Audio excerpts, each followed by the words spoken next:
안녕하세요. 오늘 저희와 함께 좀 깊이 살펴볼 이야기는요.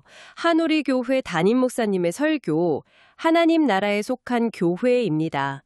이게 요한복음 18장을 중심으로 하고 있는데 요즘 무슨 낙으로 사세요? 이런 질문으로 시작해서 삶의 진짜 의미를 생각하게 만들더라고요. 그래서 오늘 예수님이 이 땅에 왜 오셨는지, 또 그 의미가 지금 우리의 삶, 그리고 신앙 공동체와 어떻게 연결되는지 그 핵심을 좀 편안하게 나눠볼까 합니다. 네, 시작하는 질문부터가 참 근본적이죠. 그냥 뭐랄까 단순한 재미나 즐거움을 넘어서서 우리가 삶의 방향을 어디에 둬야 할까, 이걸 좀 깊이 생각하게 하는 설교인 것 같습니다. 설교 초반에 그 빌라도가 예수님께 묻는 장면 있잖아요. 네가 유대인의 왕이냐? 이게 뭐 그냥 궁금해서 묻는 게 아니라 당시 로마 총독이었으니까 좀 정치적인 의도가 깔린 질문이었겠죠. 혹시 위험 인물인가? 뭐 이런 거요. 맞아요. 상당히 좀 정치적인 긴장감이 느껴지는 그런 질문이었죠. 근데 예수님 대답은 전혀 달랐어요. 내 나라는 이 세상에서 판 것이 아니다. 이 설교는 바로 이 부분을 굉장히 강하게 붙잡고 이야기합니다. 그러니까 예수님은 세상을 뒤집는 어떤 정치 지도자나 사회 형렬가가 아니라 보이지 않는 하나님 나라의 왕으로 오셨다는 점을 분명히 하는 거죠. 아, 그렇군요. 그래서 그 예수님이랑 당시 종교 지도자들하고 갈등했던 것도 이게 정치 문제가 아니라 결국 하나님 말씀, 그러니까 율법을 어떻게 보느냐에 대한 거였다. 이렇게 연결이 되는 거네요. 네, 맞습니다. 그러면 우리가 예수님을 믿는다는 건 어떤 의미일까요? 이게 그냥 뭐 이 땅에서 잘 먹고 잘 살기 위한 것만은 아니라는 뜻으로 들리는데. 그렇죠. 설교에서는 그 이유가 철저하게 영적인 데 있다고 강조해요. 예를 들면 구원, 또 죄 문제 해결, 하나님과의 관계 회복, 그리고 영원한 생명에 대한 소망, 이런 것들이 핵심이라는 거죠. 그 오병이어 기적도 있잖아요. 아, 네네. 떡 5개랑 물고기 2마리. 네.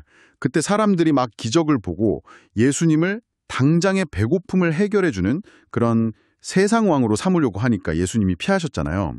그것도 같은 맥락으로 설명하고요.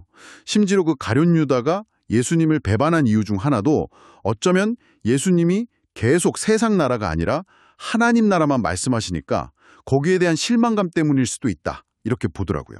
듣고 보니까 우리가 신앙생활을 하면서 너무 이 땅에서의 어떤 안정이나 성공, 더 좋은 세상 만들기, 여기에만 초점을 맞추면 예수님이 오신 본래 목적과는 조금 거리가 생길 수도 있겠네요. 네, 그럴 수 있죠. 물론 신앙의 결과로 그런 복을 받을 수도 있겠지만 그게 신앙의 목표가 되어서는 안 된다, 이런 말씀이시군요. 바로 그 점을 지적하는 겁니다.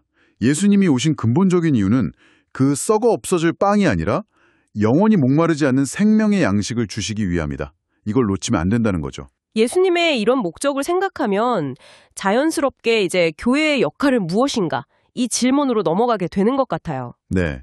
설교에 따르면 교회의 가장 중요한 역할, 최우선 순위는 역시 예수님이 오신 이유, 즉 하나님 나라와 영원 구원이라는 그 영적인 본질에 맞춰져야 한다는 거예요. 세상적인 성공이나 영향력 이런 걸 쫓기보다는 교회는 본질적으로 영혼을 돌보는 영적인 공동체다. 이걸 잊지 말아야 한다는 거죠. 근데 설교에서는 또 이런 우려도 있더라고요. 오늘날 교회가 세상의 소리에 너무 귀를 기울이다 보니까 이 복음의 본질이 좀 희미해지고 세속화되는 경향이 있는 것 같다. 교회를 안 다니는 분이 교회를 그냥 하나의 문화활동 정도로 생각하는 그런 에피소드도 소개하면서 교회 안에서는 잘 모를 수 있는 외부 시선을 좀 보여주기도 하고요. 또 신자들이 바라는 것이 주로 이 땅에서의 평안, 축복, 물질적인 풍요 이런 것에 머무는 경향이 있다. 이런 지적도 나왔고요. 좀 날카롭죠. 네, 그래서 설교가 더 강조하는 것 같아요. 왜 그 전능하신 하나님이 힘없는 피조물인 빌라도 앞에서 죄인처럼 서 계셨겠느냐. 그건 세상을 힘으로 지배하려는 게 아니라 우리 죄를 대신 짊어지고 죽으시는 어린 양이 되셔서 그 하나님 나라를 여시기 위함이었다는 거죠. 결국 십자가 죽음이야말로 복음의 심장이다. 이 진리를 다시 한번 확인시켜주는 겁니다. 여기서 설교가 한 걸음 더 나아가는데 사탄이 교회가 이 십자가와 하나님 나라에 집중하지 못하도록 미혹한다는 점도 짚어줘요. 그러니까 죄를 위해 오신 예수님의 복음은 좀 시시하게 여기게 만들고 대신 세상을 더 좋게 만든다거나 정의로운 나라를 만드는 그런 이야기에 더 솔깃하게 만든다는 거죠. 근데 여기서 아주 흥미로운, 어떻게 보면 좀 역설적인 주장이 나와요. 뭐냐 하면 우리가 의도적으로 지상낙원을 만들려고 막 애쓸 때는 오히려 세상이 돈의 노예가 된다거나 왜곡될 수 있는데, 반대로 그리스도인들이 순수하게 하나님 나라를 소망하면서 그 복음에 충실하게 살아갈 때 그 결과로 이 땅이 더 좋아지는 역사가 있었다는 거예요. 과거 부흥 시대에 사회적인 죄악이 줄고 정직성이 회복되고 했던 그런 예를 들면서요. 와, 이거 정말 생각해 볼 지점인데요. 세상을 바꾸려는 어떤 직접적인 행동보다도 그 근원인 하나님과의 관계, 즉 영적인 본질에 집중할 때 오히려 실제적인 변화가 따라온다는 거잖아요. 맞습니다. 그래서 하나님 나라는 어떤 인간적인 운동이나 조직화? 예를 들면 도시 전체를 복음화하자는 성시화 운동 같은 그런 방식으로 이루어지는 게 아니라 오직 복음, 그리고 그리스도의 십자가 피를 통해서만 세워진다. 이렇게 아주 분명하게 이야기하고 있습니다. 오늘 저희가 함께 살펴본 이 설교는 결국 예수님의 나라는 이 세상 나라와는 근본적으로 다른 하나님 나라이고 교회와 성도는 바로 그 영적인 나라의 삶에 초점을 맞춰야 한다는 메시지를 아주 명확하게 전해주네요. 네, 그렇죠. 그리고 그 핵심에는 변함없이 십자가 복음이 있고요. 네, 교회가 눈에 보이는 어떤 세상 기관이 아니라 보이지 않는 하나님 나라에 속한 영적인 공동체라는 그 정체성을 깊이 새기는 게 참 중요해 보입니다.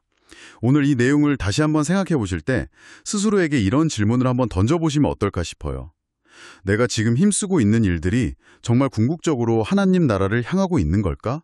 아니면 이게 좋은 의도이긴 하지만 결국은 이 세상의 틀 안에서 뭔가 더 나은 것을 만들려는 노력에 머무르고 있는 건 아닐까 하고 말이죠. 네, 오늘 이 설교의 핵심을 함께 짚어본 시간이 듣고 계신 분들의 생각과 믿음에도 작은 울림을 주었기를 바랍니다.